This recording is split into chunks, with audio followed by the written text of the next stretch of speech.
Hey guys, just wanted to give a bit of a disclaimer before this gets started. Yes, we are aware that this is very belated. That is mostly on my end. My work schedule has not been too kind to me for the past few weeks, and it kind of hindered a lot of trying to get this done. But since I do have a couple of things in place to serve as templates, I guess now, I promise this is going to be much smoother sailing and will be up in a more timely manner going forward. Also, I do apologize for some of the awkwardness and a lot of the mistakes we make. It was the first time I have ever tried recording a Discord conversation with someone, so you will hear the push to talk thing every now and then. That's my bad. I'm going to be disabling that in future recordings. It's also been a long time since I've recorded with someone, and this is kind of one of the first times in general, or quite some time at the very least, that my partner Howler has recorded, so we apologize if this seems fairly awkward at first, but I promise it will get better. Hello, everybody, and welcome to the first episode of the GBA Fanboy podcast. I am Ruppy. And I'm Platinum Howler 14.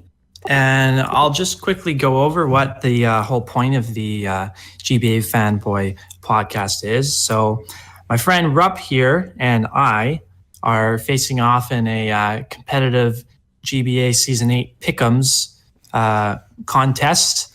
So we'll be going over our picks for the various games that are uploaded every Sunday. We'll keep track of our records.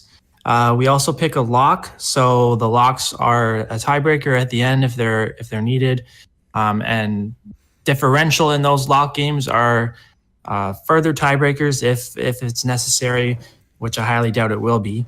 But all of this is leading up to our GBA Season 8 mock final that we'll do at the very end of the season.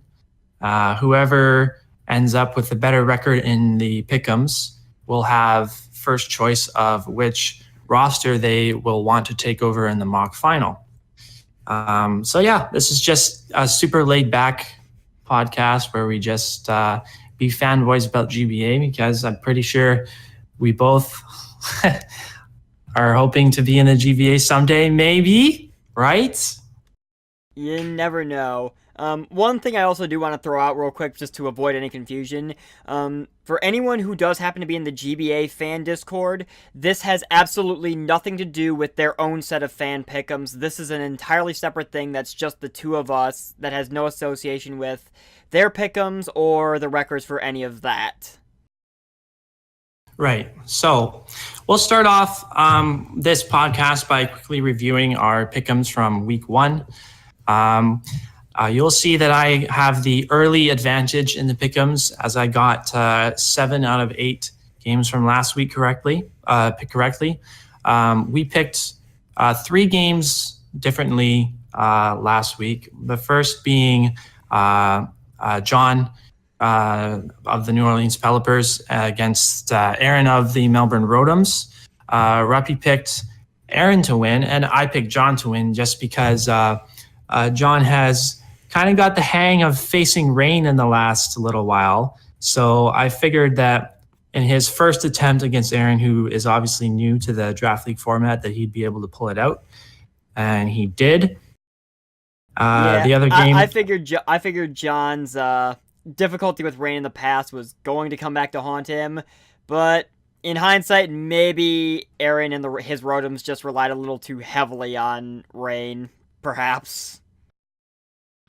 and also just didn't have much knowledge of all the moves that things could run, like Mimikyu. Mimikyu was a really solid option once it came in on Cresselia and set up, but he just didn't consider Bullet Punch from Hariyama, because if Hariyama didn't have Bullet Punch, Mimikyu could have done a lot of work at that point. But moving on to the other game that we picked differently, I believe Rupp picked Geo to win over Chimpact, and that was actually a very close match.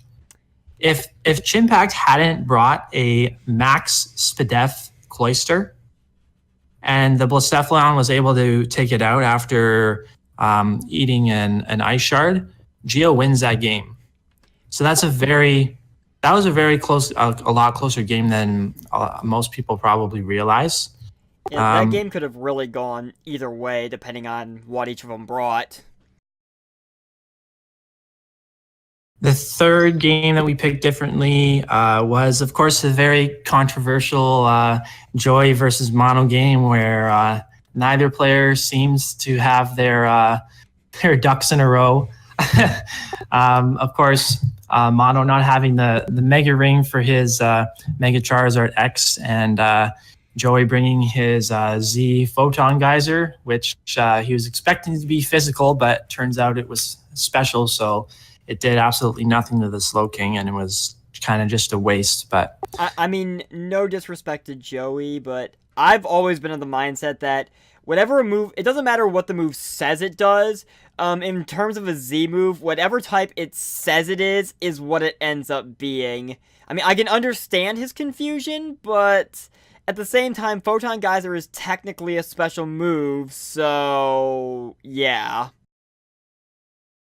Yeah, so at the end, the 5% chance of missing the Icy Wind ended up going in my favor. So, well, that was like the GBA fanboy hacks, I guess, in favor of me for week 1. So, considering how horrible my luck has been in anything pertaining to draft format lately, I'm not surprised. The only game that I picked wrong and Rupp picked wrong as well was the Wolf game versus the Columbus Chew, the mysterious Coach Z, who nobody knows who it is. That is probably the last time I'm actually going to be siding with who I have deemed my mortal enemy. Little side note, since Howler and I are both draft format players, my brand essentially is the Columbus Swoo. I've had that brand for at least 2 years now, and this Columbus Chew team comes out of the blue calling itself an evil organization trying to take down the GBA. Yeah, sorry. You guys are going to get a lot of flack from me just for that alone.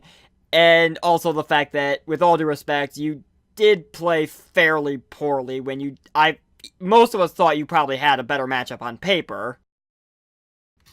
Yeah, it's hard to pick any game that he's a part of because like nobody knows who he is, so like we don't know the quality of player he is really like coming into it.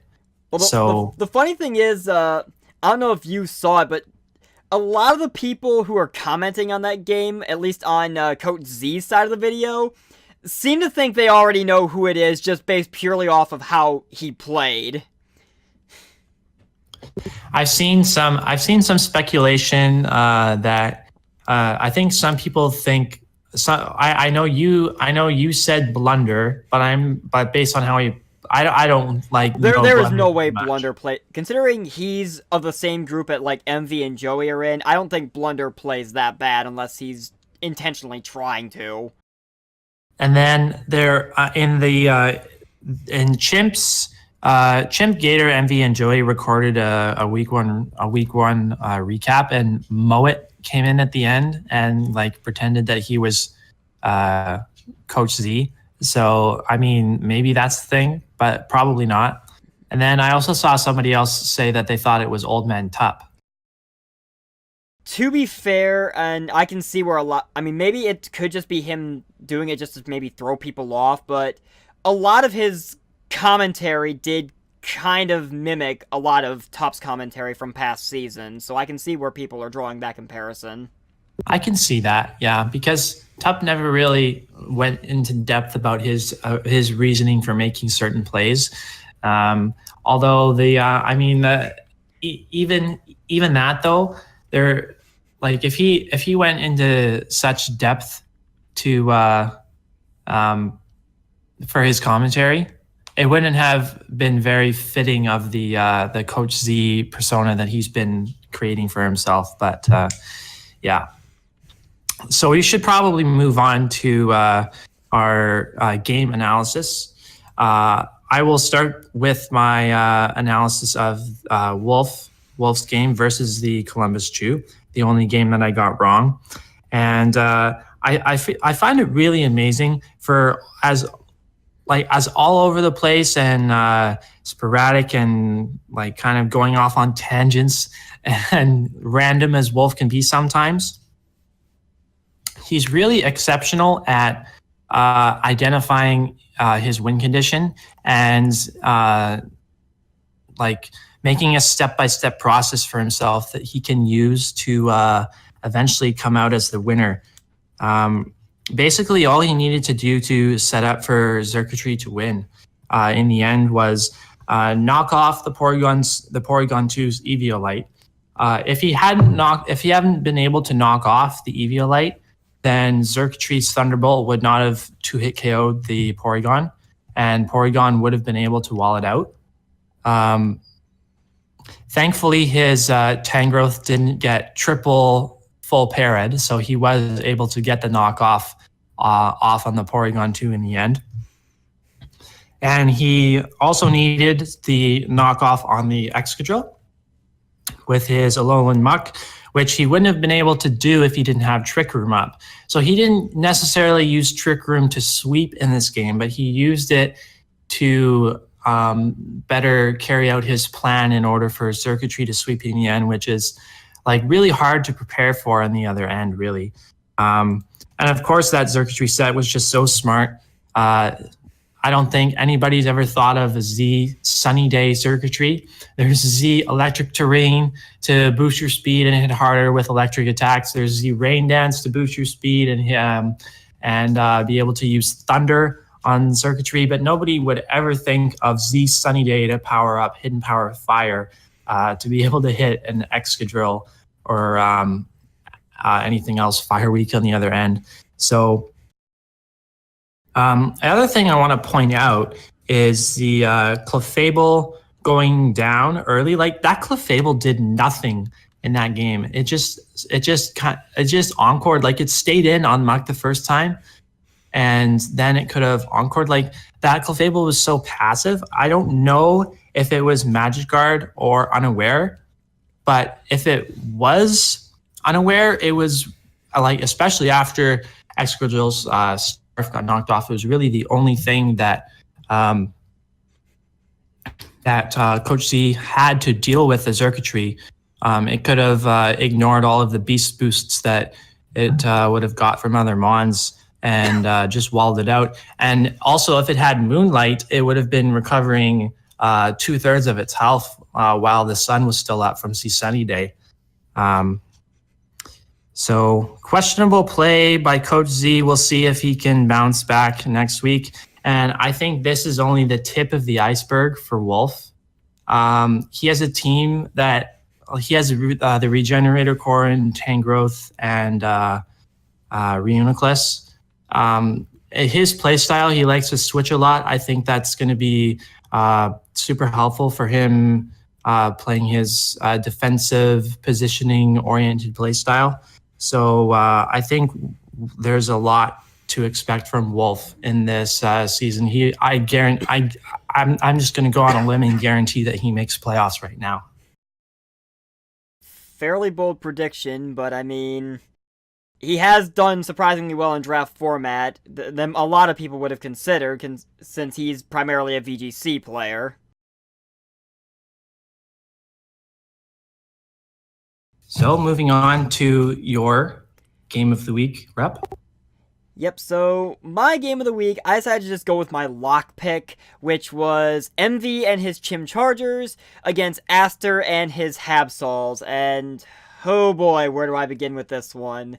Aside from the fact that, as I'm sure everyone can lament, it was a bit of a grind at first, because essentially the first half of the game was just Envy trying to just bring down Sylveon. He didn't really bring a whole lot that necessarily dealt with Sylveon other than just slowly willing it down, but that's just kind of how it played out. But it worked to his advantage because Sylveon could not touch Empoleon, and the switches were fairly obvious, but Aster really didn't bring anything to kind of switch up the momentum, essentially. So basically, Sylveon slowly ended up getting whittled down, and once it was down, that essentially was it for Aster, because MV came into this with a game plan of his own, and when I saw his team builder and saw that he said he actually extensively tested the team against several possibilities that Aster could have brought, I don't recall MV ever extensively really testing his teams before in the past, so the fact that he went out of his way to do it this time, that's kind of a dangerous mindset, if you ask me, that he's willing to go put in this extra effort to make up for the fact that he fell so short in the GBA championship game last season, arguably because of the issues with Showdown's hacks mechanics, as got tweeted out earlier this week, which is an interesting side note to that. But honestly, I think I wouldn't necessarily say Aster played Sylveon too passively, because that's kind of what you do with it most of the time. Just Wish, Cleric, Hyper Voice. But I feel like he wasted a lot of extra heal bells and wishes than he really should have. A lot of times, he maybe could have just switched out, or I honestly question the heal bell on the Zapdos when it was burned. I can understand why he did it, but it felt like a waste of a heal bell to me when Zapdos really didn't necessarily need to get the burn healed off. But basically, him not seeing the Z move coming is ultimately what did him in when he lost that Sylveon. I probably would have just stuck with what worked and switched myself, but I mean, if you see Tapu Koko, you're going to expect it to be special, so a Gigavolt Havoc coming off of a Wild Charge definitely was... It caught him off guard, and that was it for Sylveon, and MV pretty much just ran with the game from there. He brought answers to everything that Aster had that was a threat. Mega Lopunny was completely walled by Slowbro. Zapdos really couldn't do anything to cure him. Sylveon had absolutely nothing for Empoleon. It was basically just... I know I've repeated it already, but grinding Sylveon down, and then from there, just cleaning up. And the whole time Aster was trying to get this Sylveon working, MV was gaining valuable intel on everything else Aster had. Like, he saw that the Scolipede was a T-Spike set, and not necessarily a Swords Dance set, so that no longer threatened him. He knew what Mega Lopunny was going to do. He saw that the Zapdos pretty much just alternated between Volt Switch and Defog. That was valuable intel that MV used to basically cement, yeah, I've got this game in the bag once the Sylveon goes down. I do have to question a couple of things Aster brought specifically, though. The Melodic was an interesting one, because I never would have thought to bring...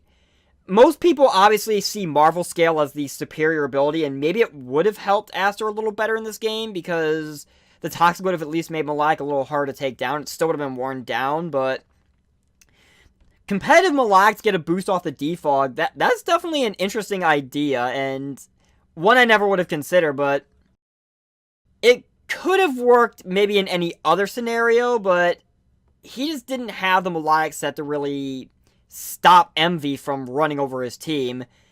Maybe if he would have... I mean, this is purely for move slot syndrome here, but maybe Refresh would have helped, because I do know Melodic is capable of getting Refresh. I actually have a Melodic set I've been building myself for something else that runs Refresh. Just to at least get rid of the Toxic, but it is what it is. I'm also really confused as to the Scarf Bulky Zapdos he brought. I mean, Bulky Zapdos is kind of a no-brainer in most scenarios, but scarfing it? I honestly don't know what Aster was thinking there. I don't know what he was hoping to have Zapdos outspeed with all that extra bulk, but... At the very least, be able to knock out the pincer with a Volt Switch. I presume that was his thought process, but... Again, this is MV you're talking about here. You have to make sure... You have to know that MV is not... The only way that's really going to work is if MV leaves Mega Pinsir in for whatever reason, and if MV's got no reason to leave it in, then Well, I mean, it did eat a Volt Switch, because I think this is where the extra bulk might have actually hurt Zapdos, because it did actually live a Volt Switch when the moment MV found out that, yes, it was in fact Scarfed. So, I don't know if it really would have changed how the game would have went. It would have at the very least made the differential blow a little lighter against Aster, but ultimately, MV pretty much just dominated the game from bell to bell, and that was all she wrote. I kind of liked the competitive Milotic, to be honest. It would have worked well if Aster had stuck to his game plan of forcing Empoleon to defog, but that was really his downfall. Like, he had a game plan and he just didn't execute it at all. And you'll see why I'm coming down on him for that in the next week a little bit here. I just also want to quickly comment. MV against Aster was Ruppy's lock for last week. MV got a 5-0 win, so Rupp's looking good in the tiebreaker column so far with a 1-0 +5 differential. My lock from last week was Jolt over Necrostevo. So I got for locks, I have a 1-0 +3 differential. But of course, I'm still ahead with the 7-4 advantage in general pick'ems. So with that, we will now get into week 2 pick'ems, starting with Chimp versus Aster. Since we were just talking about Aster, and I'm actually picking my Chimp as my lock just because you do realize that Chimp and Aster was week 1, right? Or we were talking about week 2, aren't we? Yeah. Chimp Geo was week 1. Week 2 is Chimp versus Aster. I just got done talking about Chimp versus Aster for week 1. I think you got the 2 games reversed. MV versus Aster, Rupp. It was MV Aster. Yeah, I'm an idiot. Chimp. So this is week the first week of the divisional games. I'm going with Chimp just because, based on their level of comfortability with their team that they exemplify week 1, just for Chimp to be able to run a max Spadef Cloyster and for it to actually work and essentially win him the game, that just shows a level of comfortability with his team for me that's really beyond anything that Aster has right now. Aster did make all 3 of his free agent transactions after week 1. He dropped his Drotagon for Metagross, Steelix for Mudsdale, and Decidueye for Gourgeist. And I do think those transactions will help his team, but in the first week, will they help his team? Will he get to grips with them right away? I'm not so sure. Really, there was no other game that I felt like locking. I just thought that I had confidence in Chimp and not so much in Aster. So I'm going with Chimp and picking him as my lock. But it sounds like you are disagreeing with me there, Ruppy. Yes, I am. Now that I am apparently remembering that Chimpact and the Chim Chargers are 2 completely different things. I don't know how on earth I got that one mixed up. That's an easy mistake to make. I mean, it happens when you've got... I mean, MV and Chimp are friends anyway, so yeah. But I am actually going to go with Aster for this game. I'm willing to give him a chance to redeem himself. I know it kind of sounds a little stupid picking against Chimp, considering, again, the whole difference in how the 2 played each other. But to be perfectly honest, I'm just seeing a lot of problems in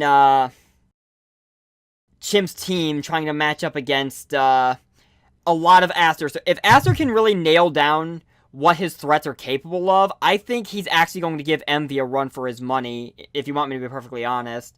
I mean, Mega Lopunny actually does tear through a good chunk of Chimp's team if he's not prepared for it. I mean, he could prepare for it, but it boils down to how much he's willing to dedicate to it.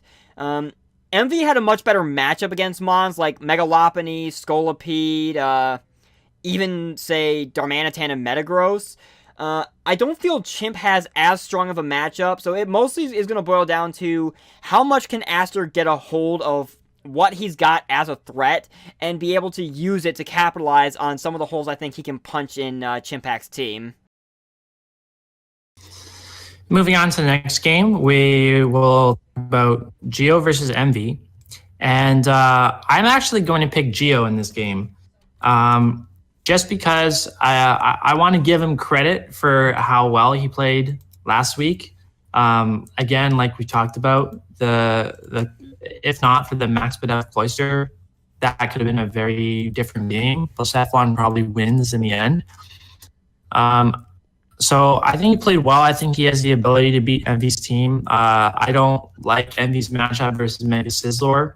I think that could put in a lot of work. I actually last week thought that Mega Sizzlor wasn't even going to be brought, which is why I picked Chimp to win that game. But yeah, I think Geo can pull it out versus Envy this week. What do you think? I'm going to disagree and actually pick Envy over Geo. This is actually was definitely the hardest pick to make just because I really wanted to give this to Geo, but Geo does have a lot of things that do concern me when going against Envy, especially since the ever-constant presence of a mon like Ditto always keeps you on your toes, and it will definitely keep Envy from setting up unless he has a plan for it. But that's the thing. Envy always tends to have a game plan, and I feel like maybe to some degree Geo's team might be, in some cases, a little too predictable against what Envy is capable of. Because we saw what Envy brought to face Aster. He brought a more defensive Kyurem, which a lot of people don't normally expect. The physical Tapu Koko, just mons like that. Envy will always keep you on your toes. A lot of the mons that I think are on Geo's team just don't exactly fit that mold. The obvious exception being Mew, because Mew can do whatever the hell it wants. But it's hard to really... I guess the easiest way I want to put it is just the fact that it's hard for me to really pick against Envy here when you know the Blacephalon is definitely going to be a special attacker, probably most likely going to be Scarfed. The Mew might end up being his Defogger just because, I mean, what else is he really going to run it in a defog scenario when Envy's kind of bearing down on him? The Dog Trio, you know, is going to come in and try to trap stuff, so Envy's would definitely make sure to keep his other mons from getting trapped by it in some form or another. I think it mostly boils down to how is Geo able to think outside the box, knowing that Envy has a pretty clear idea of everything he does have. All right, so 2 picks talked about and 2 disagreements. So this should be it should be an interesting week. We'll move on to Gator versus Wolf, and I'm not really thinking much about this one. I'm just picking Wolf because Wolf's riding the hot hand. I don't think Gator really did much to get a win for himself last week. Crimson just kind of beat himself. Because he's not really the best player. If you watched how Crimson performed in the WBE, I thought it was really I thought it was disgusting how he played in the WBE, to be honest. But yeah, I'm just going with Wolf because he's the world champ. Can't go wrong with picking the world champ. I hope this isn't just going to turn into... I have a feeling this is just going to turn into a round of disagreements at this point, because I'm actually picking Gator to win this one.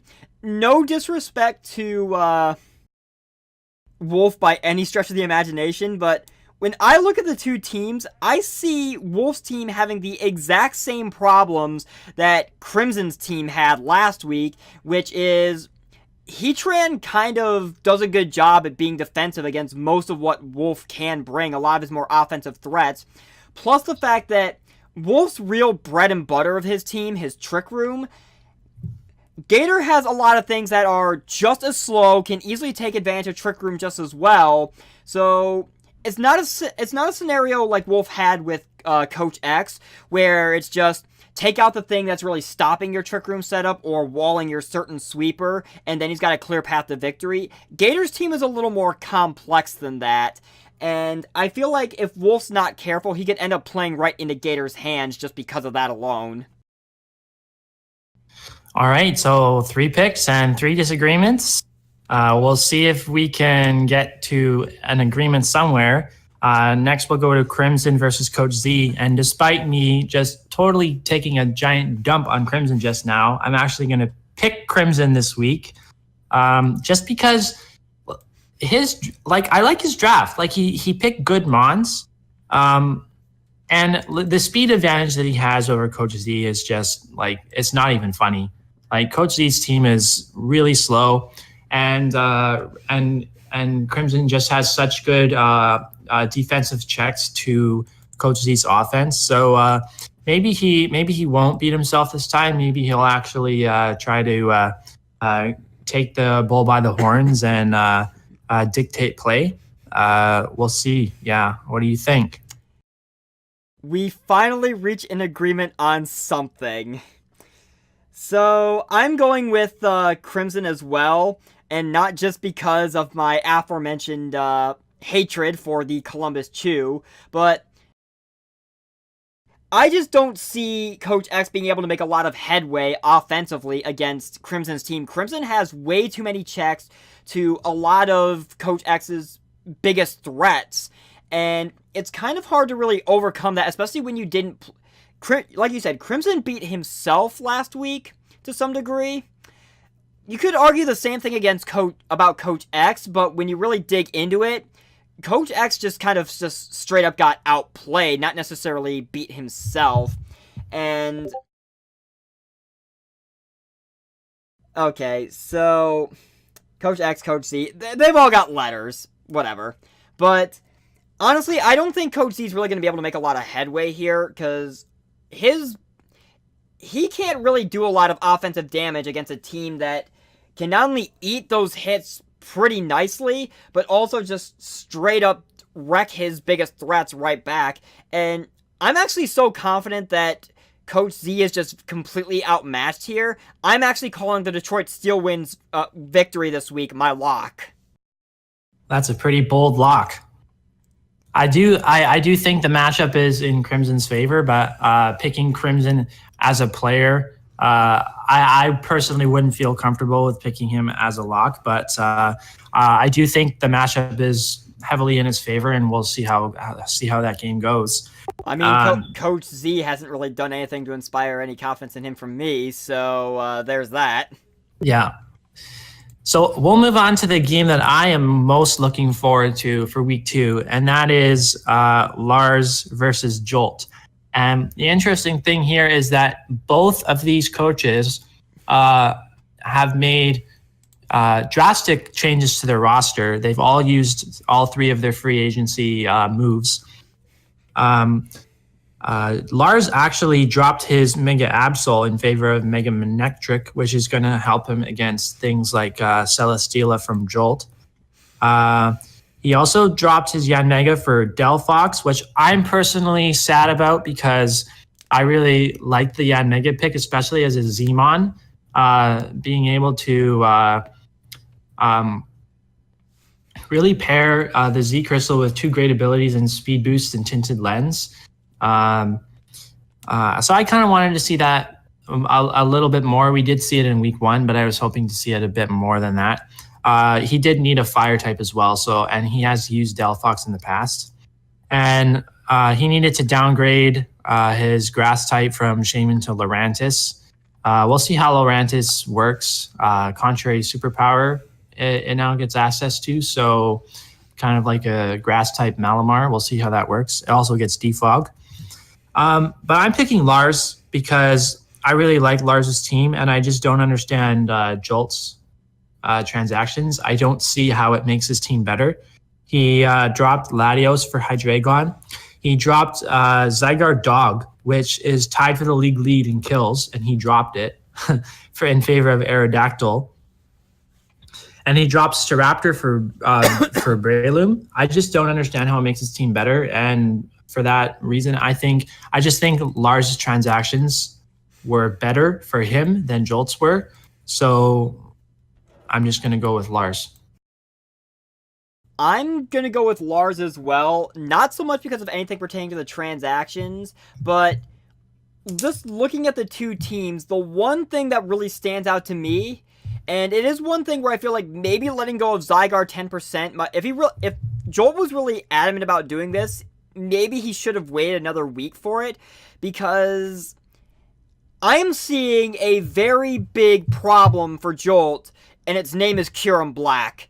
Kyurem Black just offensively provides a lot of answers to the vast majority of Jolt's team, and I'm not going to say anything against Jolt's ability to try to play around it, but the fact of the matter is, it just looks on paper to me like Kyurem Black is such a centralizing force that Jolt has to be completely prepared for it, and it's probably going to leave a few holes open for other Mons to kind of step in and clean up once Kyurem Black has come in and done everything it needs to.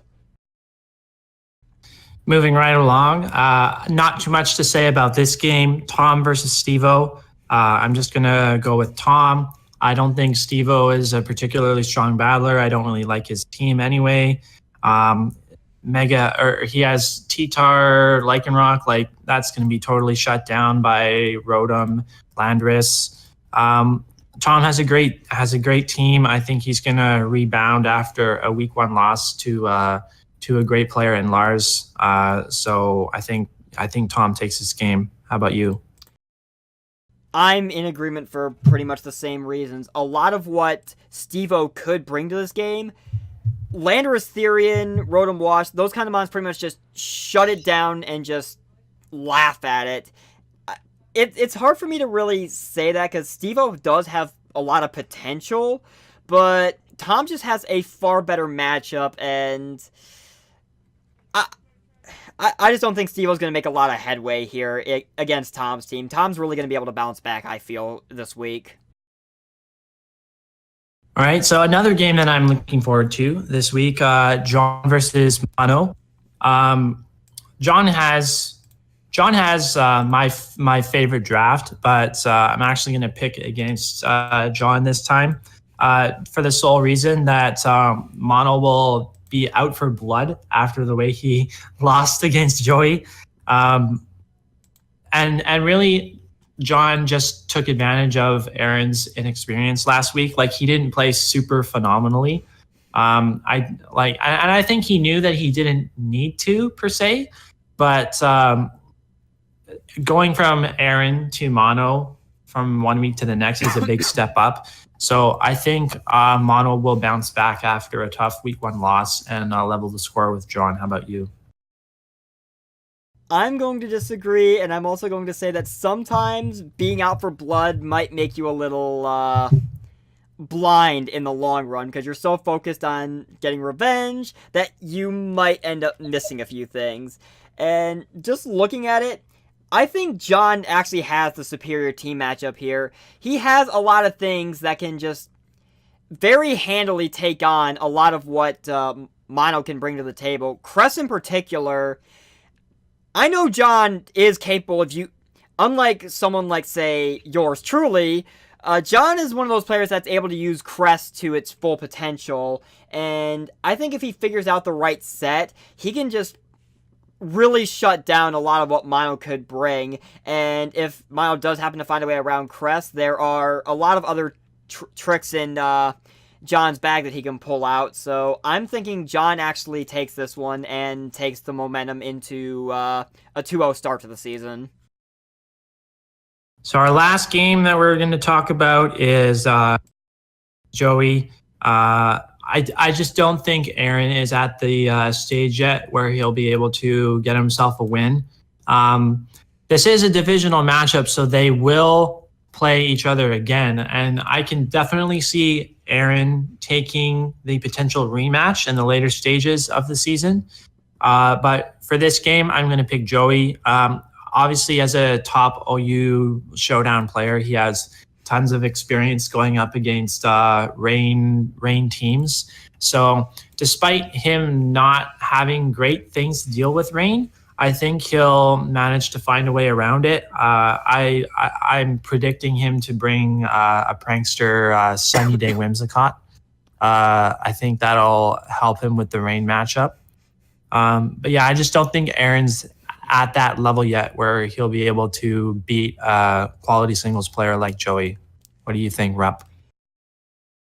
I can definitely see the point you're making, and the transition from VGC to draft format and vice versa is definitely a challenging one to make, but I am actually going to throw Aaron a bone here and actually put him over Joey.